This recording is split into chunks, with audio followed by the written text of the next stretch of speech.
Assalomu alaykum aziz obunachilarim, Begoyim oshxonasiga xush kelibsiz. Bugun sizlar bilan anchadan beri tayyorlamayotgan go'shtsiz gulxonimni tayyorlab ko'ramiz. Albatta buni hamma har xil uslubda tayyorlaydi. Men o'zim uslubimda tayyorlab sizga ko'rsataman. Bismillah deb ishimizni boshlab bo'lamiz. Birinchi navbatda tuzli suv tayyorlab olamiz. Buning uchun 400 gram suvga 1 choy qoshiq tuz qo'shib aralashtirib olamiz. Endi idishimizga elangan unimizni solib olib, suvdan oz-ozdan quyamiz va o'rtacha yumshoqlikda xamir qilib olamiz.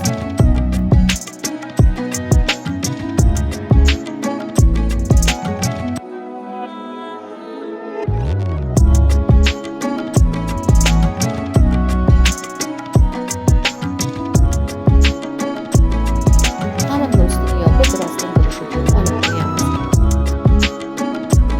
Bu arada nachinkalarni tayyorlab olamiz. Kartoshkalarimizni mayda qilib to'g'rab olishimiz kerak. Yoki bo'lmasa maxsus qirg'ichdan ham o'tkazib olishingiz mumkin.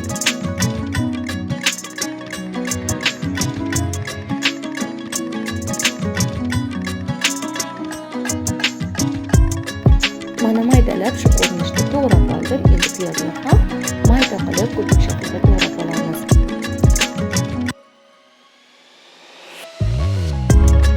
Aralashtirmasdan turamiz. Bu arada xamirni yoyib olamiz.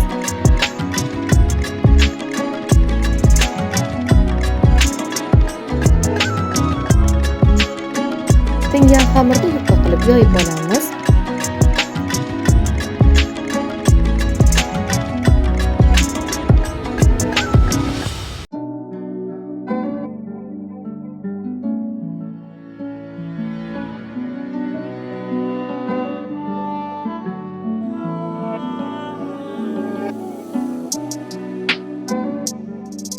Ekrandan ko'rganingiz holatidagi lentachalar kesib olamiz.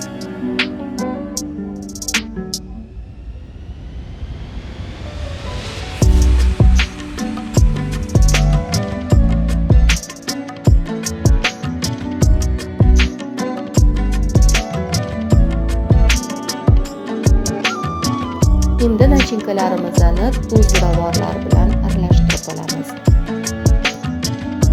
Xohishga qarab siz dumba yog' ham to'g'rashingiz mumkin.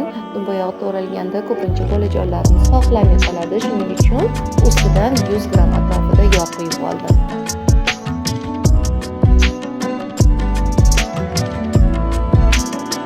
Xamirimizni yog'lab olib, nachinkadan qo'yamiz va shu uslubda o'rab olamiz.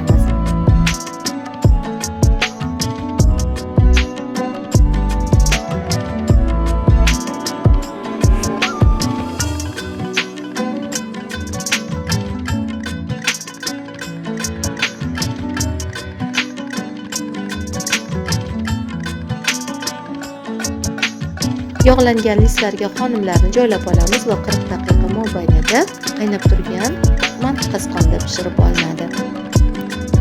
Juda ham sochni bo'lib tayyor bo'libdi. Albatta, go'shtsiz bo'lsa ham juda mazali. Bu o'zini ko'rinishida nim etib turibdi. Yumshoqqina bo'lgan bunday xonimlarni sizlar ham tayyorlab ko'ring. Kelasi videolargacha obuna bo'lmagan bo'lsangiz obuna bo'lib, qo'ng'iroqchani bosib qo'ying. Sizlar bilan yana g'oyibona diydor qilib xayrlashib qolaman. Xayr, omon bo'ling.